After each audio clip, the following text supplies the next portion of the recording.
बिस्मिल्लाहिर्रहमानिर्रहीम। अस्सलाम वालेकुम डियर व्यूअर्स, आप सबको मैं अपने चैनल में खुशामदीद कहता हूँ।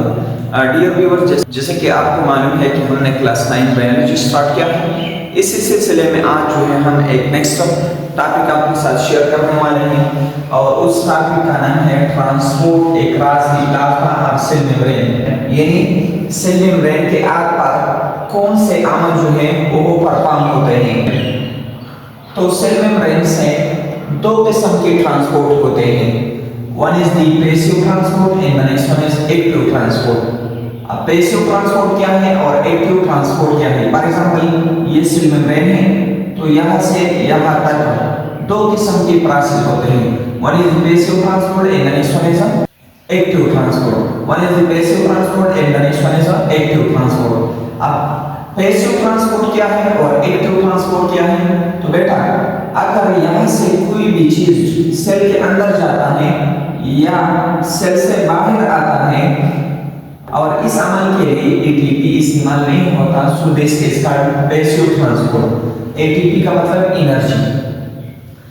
अब अगर कोई भी चीज यहाँ से इधर या इधर से उधर जाता है लेकिन उसके लिए एनर्जी इस्तेमाल होता है, सो this is called active transport. So without ATP and with the ATP यानी एनर्जी। अब जो पैसिव ट्रांसपोर्ट होता है ये स्लो प्रोसेस होता है और जो एक्टिव ट्रांसपोर्ट होता है ये फास्टर प्रोसेस होता है यानी तेज होता है। अब इसके बाद moment of substance is regarding to concentration gradient from higher concentration to lower concentration.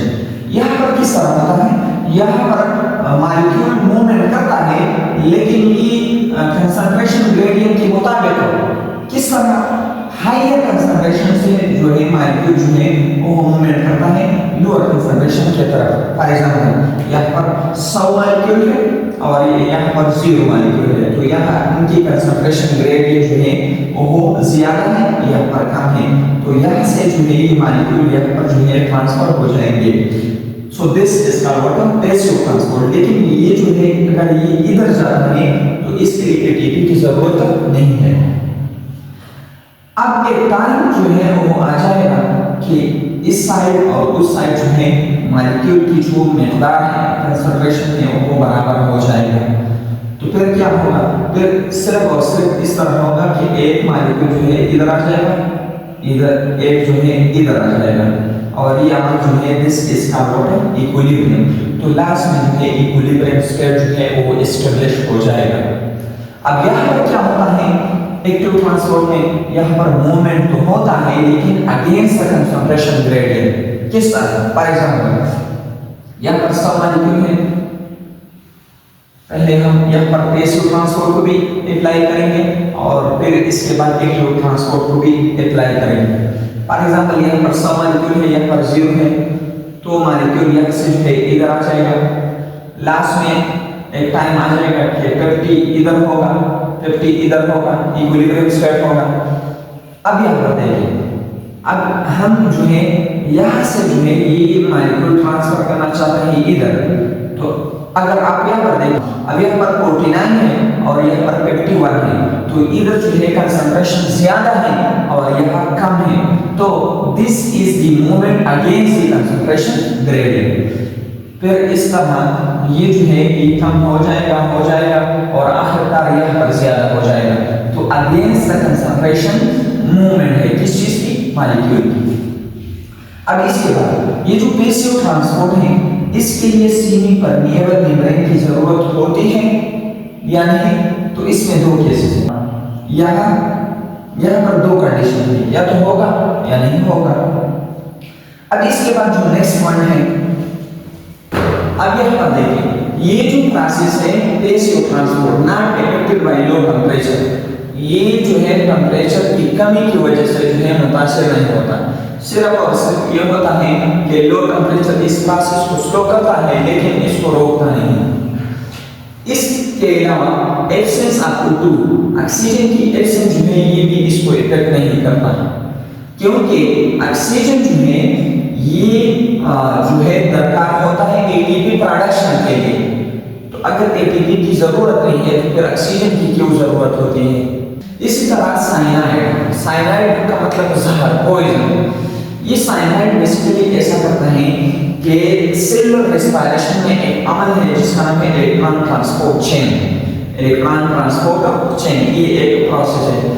Glycolysis, इसी तरह दूसरा अमल है क्रेब्स साइकिल, और तीसरा अमल है इलेक्ट्रॉन ट्रांसपोर्ट चेन। ये एक ऐसा अमल है जिसमें एटीपी जो है वो प्रोड्यूस होता है।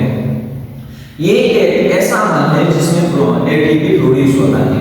अब यहाँ पर देखिए, अगर साइनाइड को हम देखें तो साइनाइड जो है इस प्रोसेस के अंदर एक एंजाइम को ब्लॉक करता है जिसका नाम है साइटोक्रोम ऑक्सीडेज। ये जो साइटोक्रोम ऑक्सीडेज है, अगर ये ब्लॉक हो जाए तो फिर जो है एटीपी प्रोडक्शन नहीं होती। अगर ये नहीं होती तो अगर एटीपी प्रोडक्शन जो है वो स्टॉप हो जाए तो ये उस प्रोसेस को मुतासर करेगा जहां पर एटीपी की जरूरत है। तो पैसिव ट्रांसपोर्ट में तो एटीपी की जरूरत नहीं होती, तो ये जो है पैसिव ट्रांसपोर्ट को जो है पैसिव ट्रांसपोर्ट को मुतासर नहीं करता। एक्टिव ट्रांसपोर्ट जो है ये ऑक्सीजन की एब्सेंस की वजह से जो है ये डिस्टर्ब होता है, क्योंकि ऑक्सीजन जो है ये रिस्पायरेशन के लिए दरकार होता है। अगर रिस्पायरेशन होता है तो फिर जो है एटीपी होगा, अगर एटीपी होता है तो फिर एक्टिव ट्रांसपोर्ट होगा।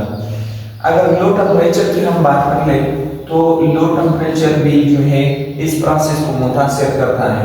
क्यों? बिकॉज लो टेम्परेचर की वजह से जो है एंजाइम डैमेज होता है। तो अगर एंजाइम डैमेज होता है और वो एंजाइम जो है सेलुलर रेस्पिरेशन के लिए इस्तेमाल होता है, तो सेलुलर रेस्पिरेशन भी नहीं होगा। अगर ये नहीं होता तो फिर एटीपी पैदा नहीं होता। और this process is dependent on what ATP, यानी ये जो प्रोसेस है ये एटीपी पर इन्हिसार करता है। साइनाइड भी इस प्रोसेस को मुतासिर करता है। साइनाइड चूंकि इलेक्ट्रॉन ट्रांसपोर्ट चेन में एक एंजाइम को ब्लॉक करता है जिसका नाम है साइटोक्रोम ऑक्सीडेज। अगर ये एंजाइम ब्लॉक हो जाते हैं तो फिर जो है इलेक्ट्रॉन ट्रांसपोर्ट चेन जो रिएक्शन है वो नहीं होगा। अगर वो नहीं होता तो एटीपी प्रोडक्शन जो है मेनली इलेक्ट्रॉन ट्रांसपोर्ट चेन में होता है, तो एज अ रिजल्ट एटीपी पैदा नहीं होगा। अगर एटीपी नहीं है तो फिर जो है this process will be stop. अब इसके बाद जो है हम एक्टिव ट्रांसपोर्ट और पैसिव ट्रांसपोर्ट की मिसाल जो है आपके साथ शेयर करते हैं। पैसिव ट्रांसपोर्ट की अगर हम बात कर ले, पैसिव ट्रांसपोर्ट की मिसालें देखें, ऑस्मोसिस, डिफ्यूजन, एसिलेटेड डिफ्यूजन, ये जो है एग्जांपल है किस चीज का? ये पैसिव ट्रांसपोर्ट की एग्जांपल है। और इसी तरह सोडियम पोटेशियम पंप जो कि न्यूरॉन के मेम्ब्रेन के ऊपर होता है। इसी तरह sodium pump, potassium pump, calcium pump, endocytosis, exocytosis, these are basically involved in active transport. ये जो है मिसालें हैं किस चीज की? एक्टिव ट्रांसपोर्ट की और ये पैसिव ट्रांसपोर्ट की। इंशाल्लाह इसको हम बारे बारे पढ़ेंगे। सबसे पहले हम ऑस्मोसिस को डिस्कस करेंगे। ऑस्मोसिस है क्या? तो osmosis basically it is the movement of solvent. ये सॉल्वेंट की मूवमेंट है। अब सॉल्वेंट का मतलब क्या है? जो चीज सॉल्यूशन में ज्यादा हो उसको सॉल्वेंट कहते हैं। जो चीज सॉल्वेंट में ज्यादा हो उसको हम सॉल्वेंट कहते हैं। फॉर एग्जांपल शुगर है, आपने उसको डाला वाटर में तो वाटर सॉल्वेंट है और जो शुगर है वो सॉल्यूट है। तो ये मूवमेंट है सॉल्वेंट का, और ज्यादातर जो सॉल्वेंट इस्तेमाल होता है वो वाटर होता है। From the region at its higher concentration to its lower concentration across a semi-permeable membrane till it reaches to equilibrium। अब इसको यहाँ पर फॉलो करते हैं। फॉर एग्जाम्पल ये एक मीडियम है, इसमें बेसिकली दो मीडियम है। One is the A medium and the next one is B medium. अब ए मीडियम में 1000 वाटर मॉलिक्यूल है और जो बी मीडियम है उसमें 1000 वाटर मॉलिक्यूल है। इसके बाद यहाँ पर साल्ट्स भी हैं, यहाँ पर 100 साल्ट है और यहाँ पर 200 साल्ट है।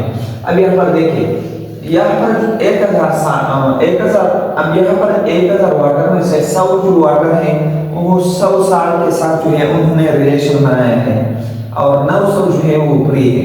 यहाँ पर अगर आप देखें तो यहाँ पर 1000 वाटर मॉलिक्यूल में से 200 वाटर मॉलिक्यूल जो है उन्होंने 260 के साथ जो है रिलेशन बनाए हैं, वो उसके साथ लिंक है, और 800 फ्री है।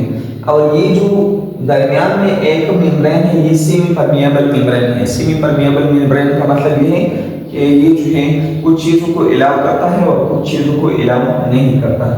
अब अगर आप प्री वाटर को देखें तो यहाँ पर 900 प्री वाटर है और यहाँ पर 800 प्री वाटर है। तो इसका मतलब ये हुआ कि यहाँ पर वाटर मॉलिक्यूल जो प्री है वो ज्यादा है और यहाँ पर कम है। तो यहाँ से वाटर जो है इस साइड से इस साइड पर जाएंगे। तो this process is called osmosis, जहां पर सेमी परमिएबल मेम्ब्रेन के जरिए जो है वाटर जो है हायर कंसंट्रेशन से लोअर कंसंट्रेशन की तरफ चला जाता है और इस एक टाइम आ जाएगा कि ये 50-50 हो जाएगा, यानी बराबर हो जाएगा। तो डेफिनेशन को देखिए, मोमेंट्स ऑफ सॉल्वेंट यानी water molecule from the region of higher concentration, यहाँ पर इनकी कंसंट्रेशन ज्यादा है तो इट्स लोअर कंसंट्रेशन, यहाँ पर इनकी कंसंट्रेशन कम है। Across the semi permeable membrane, किस चीज के जरिए? Across the semi permeable membrane till it reach to equilibrium, last में एक पॉइंट आ जाएगा जहां पर इन दोनों की जो कंसंट्रेशन है वो बराबर हो जाएगा। अब इसके बाद अगर आप देखें फॉर एग्जांपल, अगर आप यहाँ पर देखें तो यहाँ पर साल्ट जो है वो 100 है और यहाँ पर जो है साल्ट जो है वो, और यहाँ पर जो साल्ट है वो है 200 साल्ट। तो इसका मतलब हुआ कि यहाँ पर जो वाटर है उसमें साल्ट कम है और यहाँ पर जो वाटर है उसमें साल्ट ज्यादा है। तो जहाँ पर ऐसा टाइप की सॉल्यूशन, ऐसा सॉल्यूशन जिसमें साल्ट जो है वो कम होता है उनको डाइल्यूट सॉल्यूशन कहते हैं, और जहां पर वाटर में साल्ट जो है वो ज्यादा होते हैं उनको कंसंट्रेटेड सॉल्यूशन कहते हैं। तो आप ये जो ऑस्मोसिस का अमल है इसकी दूसरी डेफिनेशन इस तरह कर सकते हैं कि movement of solvent molecule from a dilute solution, movement of solvent molecule from a dilute solution to a concentrated solution across a semi permeable membrane till it reach to equilibrium। तो ये जो है दूसरा डेफिनेशन सॉल्यूशन के base पर हमने की कि अगर डाइल्यूट सॉल्यूशन से जो है वाटर वो कंसंट्रेटेड सॉल्यूशन की तरफ चला जाए और आखिर में इक्विलिब्रियम आ जाए, so this is called water, this is also called osmosis. ये जो कंसंट्रेशन है इसको हम टोनिसिटी भी कहते हैं, कंसंट्रेशन को हम टोनिसिटी भी कहते हैं। तो जिस साइड पर साल्ट जो है वो कम है उनको हाइपोटोनिक सॉल्यूशन कहते हैं, और जहां पर जो है साल्ट की मिकदार ज्यादा है तो उसको हम हाइपरटोनिक सॉल्यूशन भी कहते हैं। तो आप इस तरह थर्ड डेफिनेशन कर सकते हैं कि movement of solvent from hypotonic solution to hypertonic solution across a semi permeable membrane till it reach to equilibrium.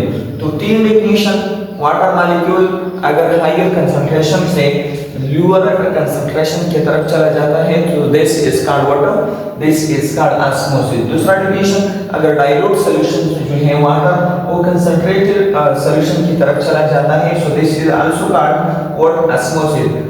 अगर हाइपोटोनिक सॉल्यूशन से वाटर जो है वो हाइपरटोनिक सॉल्यूशन की तरफ चला जाता है सो this is also called water, this is also called osmosis. अब अगर हम एनिमल सेल के अंदर ऑस्मोसिस को देख ले और प्लांट सेल के अंदर ऑस्मोसिस को देख ले तो इसमें क्या बुनियादी फर्क होता है और कौन-कौन से तब्दीली इसमें आ जाते हैं। Osmosis in animal plus plant cell, तो सबसे पहले हम ऑस्मोसिस को एनिमल सेल में देखेंगे और फिर प्लांट सेल में। देखिए हमारे साथ सॉल्यूशन तीन किस्म के होते हैं, one is the hypotonic solution and then the next one is hypertonic solution and the next one is isotonic solution। तो ये जो तीन सॉल्यूशन है इसमें हम देखते हैं, इसमें हम रखते हैं अपने एनिमल सेल को और इसमें चेंजेस को देखते हैं। फॉर एग्जांपल ये एक हाइपोटोनिक सॉल्यूशन है, ये जो बैरूनी एनवायरनमेंट है ये हाइपोटोनिक सॉल्यूशन है, इस केस पर हमारा सेल जो है वो हाइपरटोनिक है। तो आप ये याद रखेंगे कि हमेशा वाटर जो है ये हाइपोटोनिक सॉल्यूशन से हाइपरटोनिक सॉल्यूशन की तरफ चला जाता है। ये जो साल्ट्स है basically these are the water wife को, and the water is husband, और हस्बैंड जो है वो फॉलो करता है वाई को। ओके, सो हाइपोटोनिक से सॉल्यूशन से हमेशा जो है वाटर जो है वो हाइपरटोनिक सॉल्यूशन की तरफ चला जाता है। तो यहाँ पर क्या होगा, वाटर जो है हाइपोटोनिक सॉल्यूशन से हाइपरटोनिक सॉल्यूशन की तरफ चला जाता है, तो क्या होगा, this process is called endosmosis. This is called what, endosmosis. अब अगर ये वाटर इधर जो है अंदर चला जाता है तो ये जो सेल है ये टर्जिड हो जाएगा। अब टर्जिडिटी का मतलब है सोलन इन परम सेल इज कॉल्ड टर्जिड। अगर एक सेल जो है वो सोलन हो जाए और मजबूत हो जाए, so this is called turgid cell. This process is called turgidity and the pressure which created by this cell on the wall and the pressure which is created by the water on the wall of cell is called turgor pressure। इस phenomena को turgidity कहते हैं। इस pressure को, यानी जो pressure इस walls पे है, इस प्लाज्मा मेम्ब्रेन में है, this is called turgor pressure in the process is called turgidity. Last में ऐसा होगा कि ये जो सेल है ये रप्चर हो जाएगा। इट मीन कि यह जो है ये ब्लास्ट हो जाएगा और सारा जो कंटेंट है वो रिलीज हो जाएगा। अगर अब हम इसको हाइपरटोनिक सॉल्यूशन में रख लें तो फिर क्या होगा, तो इसके उलट क्या होगा। फॉर एग्जांपल ये हाइपरटोनिक सॉल्यूशन है, ये हाइपोटोनिक है। अब वाटर जो है हाइपोटोनिक सॉल्यूशन से जो है यानी इस सेल से जो है बाहर जाएगा, एक्सोऑस्मोसिस होगा। ये जो सेल है ये प्लेसेड हो जाएगा, यानी वाटर जो है यहाँ से चला जाएगा तो ये जो है लूज हो जाएगा, सुस्त हो जाएगा, और आखिर में ये श्रिंक हो जाएगा। अब प्लेसेड और श्रिंक में फर्क क्या है, प्लेसेड से जो है वाटर कम जो है वो लॉस हो जाता है और श्रिंक जो है कंप्लीट स्टोर लॉस। अगर वाटर जो है कंप्लीटली लॉस हो जाता है, सो दिस इज कॉल्ड श्रिंक। इनके साथ आरबीसी के लिए हम एक लफ्ज इस्तेमाल करते हैं क्रेनिएटेड। तो अगर आरबीसी श्रिंक हो जाए, सो दिस इज कॉल्ड क्रेनिएटेड। अब अगर हम एनिमल सेल को आइसोटोनिक सॉल्यूशन में रखते हैं तो वहां पर क्या होगा, आइसोटोनिक सॉल्यूशन की तरफ आते हैं कि ये किस तरह सॉल्यूशन होता है। फॉर एग्जांपल यहाँ पर ए साइड है और ये बी साइड है। यहाँ पर 1000 वाटर मॉलिक्यूल है, यहाँ पर भी 1000 वाटर मॉलिक्यूल है, यहाँ पर 100 साल्ट्स है और यहाँ पर 100 साल्ट्स है। तो यहाँ पर और यहाँ पर जो सॉल्यूशन है उसमें वाटर की जो मिकदार है और साल्ट की जो मिकदार है वो बराबर है। सो this is called isotonic solution. यहाँ पर क्या होगा, यहाँ पर ऐसा होता है कि सिर्फ और सिर्फ यहाँ से एक मॉलिक्यूल जो है इधर आ जाता है और एक जो है इधर आ जाता है। ये जो नेट मूवमेंट है यानी 50-50 इसमें कोई फर्क नहीं आता, नो नेट मूवमेंट, इसमें कोई चेंजेस नहीं आता। एक एमसीक्यूज भी आपको याद रखें, अगर इन ह्यूमन सेल या एनिमल सेल को आप 0.9% इनिशियल में रखते हैं तो ये जो है इंसान, ये जो मीडियम है ये इंसानी सेल के लिए या अदर एनिमल सेल के लिए आइसोटोनिक है। इसका मतलब ये हुआ कि वहाँ पर ह्यूमन सेल से जो है कोई भी चीज जो है वो बाहर नहीं जाएगा। इसी तरह अगर आप ह्यूमन सेल को 5% ग्लूकोज सॉल्यूशन में रखते हैं तो ये भी ह्यूमन सेल के लिए एज आइसोटोनिक सॉल्यूशन है, वहाँ पर भी कोई एक्सचेंज नहीं होगा। लेकिन आप यहाँ पर एमसीक्यूज ये भी याद रखें कि अगर 0.9% के बजाय 9% तो फिर जो है ये मसला होगा, फिर तो ये हाइपरटोनिक होगा, या 5% के बजाय 0.5% तो ये फिर जो है हाइपोटोनिक होगा। तो यहाँ पर आप गौर कर लेंगे। अब अगर ऑस्मोसिस हम प्लांट सेल में देखें तो सबसे पहले हम प्लांट सेल को हाइपोटोनिक सॉल्यूशन में रखते हैं, फिर जो है हाइपरटोनिक सॉल्यूशन और फिर आइसोटोनिक सॉल्यूशन में रखते हैं। फॉर एग्जांपल ये जो है हाइपोटोनिक सॉल्यूशन है और इसमें हमने प्लांट सेल को रख दिया, तो फिर क्या होगा, यहाँ पर ऐसा होगा कि हमेशा हाइपोटोनिक सॉल्यूशन से जो है वाटर वो अंदर जाता है हाइपरटोनिक में।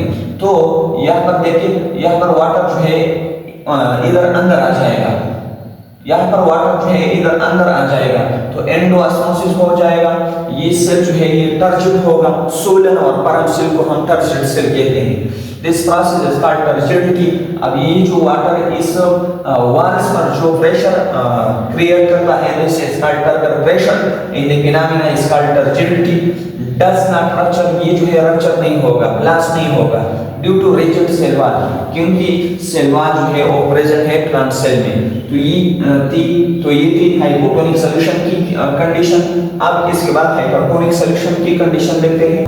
तो फिर ऐसा होगा कि प्लांट सेल्स में जो है वाटर बाहर जाएगा, एक्सोऑस्मोसिस होगा।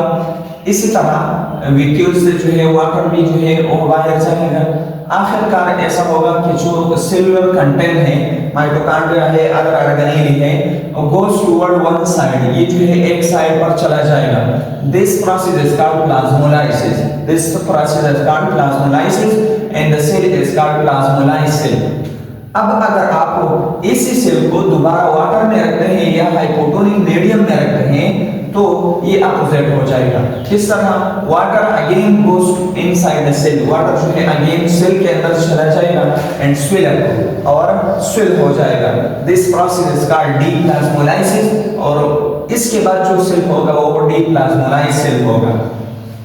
अगर हम आइसोटोनिक सॉल्यूशन की बात कर लें तो आइसोटोनिक सॉल्यूशन की जो कंडीशन है वो एनिमल सेल और प्लांट सेल में जो है एनिमल सेल और प्लांट सेल में जो है वो एक जैसा है, उसमें कोई भी जो तब्दीली जो है आपको नहीं देख सकेंगे। So these are the three condition for water plant cell. अब जो ऑस्मोसिस है इसकी इंपॉर्टेंस क्या है तो इसको डिस्कस करते हैं। ये जो आप देख रहे हैं this is called stomatal apparatus। This is called stomatal apparatus।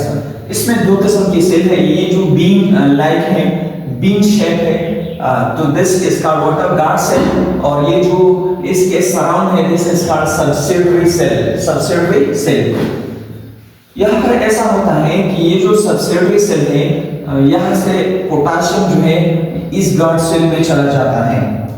जब ये पोटेशियम इधर आ जाता है तो फिर क्या होता है, ये हाइपरटोनिक हो जाता है और ये जो एरिया है this is hypotonic, it become hypotonic. अगर ये हाइपोटोनिक हो जाए और ये जो है हाइपरटोनिक हो जाए तो वाटर इस चीज को फॉलो करता है, यानी इस पोटेशियम को फॉलो करता है। तो यहाँ से जो है वाटर इधर आ जाता है, तो ये जो सेल है ये सोलन हो जाते हैं और इनके दरमियान जो सुराख है this is a stomata, ये जो है ओपन हो जाता है। so the opening and closing of stomata is basically due to osmosis। opening और closing of stomata जो है ये basically किस वजह से होती है? this is basically from the osmosis process। इसी तरह अगर मोमेंट ऑफ लीव्स आप देख ले इन टचमिनाट प्लांट, ये प्लांट है, तो अगर आप उसको अपना हाथ जो है लगाते हैं तो अपने पत्ते जो है अपनी बॉडी की तरफ जो है खींचते हैं, और अगर आप उससे फिर जो है हाथ जो है वो दूर ले जाते हैं तो टचमिनाट जो है फिर अपने पत्ते जो है उसको वापस अपने पोजीशन पर लाते हैं। तो अपने पत्तों को अपनी बॉडी की तरफ ले जाना, फॉर एग्जांपल ये पत्ते हैं टचमिनाट की, टचमिनाट एक टाइप ऑफ प्लांट है, तो अगर आप इसको हाथ लगाते हैं तो ये इस तरह होगा, और अगर आप फिर उससे जो है अपना हाथ जो है वो दूर करते हैं तो फिर जो है ये इस कंडीशन में आ जाएगा। तो बेसिकली इसके अंदर होता क्या है? इसके अंदर होता है ऑस्मोसिस प्रोसेस। जब यहाँ पर वाटर जो है लॉस हो जाता है तो this condition, and when water जो है वो गेन हो जाता है तो फिर जो है इस कंडीशन जो है इस कंडीशन पर टचमिनाट आता है। So the movements of leaves in टचमिनाट is basically due to what? Osmosis। Germination of seed need osmosis। आप जो है सीड जो है उसको बोया करते हैं तो फिर वहां से जो है एक न्यू प्लांट जो है एराइज होता है। पुख्तों की और पत्ते है, और ये जो स्मॉल प्लांट है this is basically arise from osmosis. Seed जो है वो वाटर को एब्जॉर्ब करते हैं, absorption of water is called imbibition. जब ये वाटर एब्जॉर्ब करते हैं तो सीड को जो है वो बर्स्ट हो जाता है, और इसके रिजल्ट पर जो है सीडलिंग, इसको इंग्लिश में सीडलिंग कहते हैं, ये जो स्मॉल प्लांट्स है वो जो है जमीन से जो है ऊपर आ जाता है। अगर आप प्लांट्स में एब्जॉर्प्शन ऑफ वाटर को देखें रूट से जाइलम तक, ये जो सफर है basically this is due to osmosis. For example ये दो सेल हैं, 3, 4, 5, 6 इसी तरह। तो ये हाइपरटोनिक होता है, ये हाइपोटोनिक होता है। तो यहाँ से इधर वाटर चला जाता है, फिर ये जो है हाइपोटोनिक होता है, हाइपरटोनिक सॉरी, और ये जो है ये हाइपोटोनिक होता है। सो यहाँ से जो है वाटर इधर आ जाता है। तो इस तरह ये जो सिलसिला है ये जारी होता है और प्लांट्स के अंदर जो है वाटर एब्जॉर्ब हो जाता है। इसी तरह पिकल जो है अचार में जो प्रिजर्वेशन का प्रोसेस है, यानी उनको महफूज करने का जो तरीकाकार है, ये भी ऑस्मोसिस के रूल को फॉलो करता है। इस तरह एक अचार में लोग जो हैं वो कुर्बानी करते हैं, तो उनके जो चमड़े होते हैं, फॉर एग्जांपल ये एक और चमड़ा है, स्किन है किस एनिमल का, तो लोग ऐसा करते हैं कि इसके ऊपर जो है लॉट ऑफ नमक जो है, इसके ऊपर जो है नमक डालते हैं। अब इसका पहला क्या होगा, फॉर एग्जांपल यहाँ पर कोई जरासीम है, तो अगर यहाँ पर नमक है, साल्ट है, तो इस जरासीम के अंदर जो वाटर है ये क्या हुआ, ये हाइपोटोनिक हुआ, और ये जो मीडियम है दिस इज हाइपरटोनिक। तो यहाँ से जो है वाटर बाहर जाएगा। तो अगर यहाँ से वाटर बाहर जाता है तो इस जरासीम में अब तो वाटर नहीं है, तो अगर किसी चीज में वाटर नहीं है तो वो जिंदा नहीं रह सकता। तो इसी तरीके से जो है ये जो चमड़ा होता है, पिकल्स होता है, इसी तरह जेम्स होता है, ये बच जाता है खराब होने से। इसी तरह ऑस्मोसिस जो है ये शेप देता है सेल को। अगर वाटर होता है सेल के अंदर तो उसकी जो नॉर्मल शेप है वो बरकरार होता है।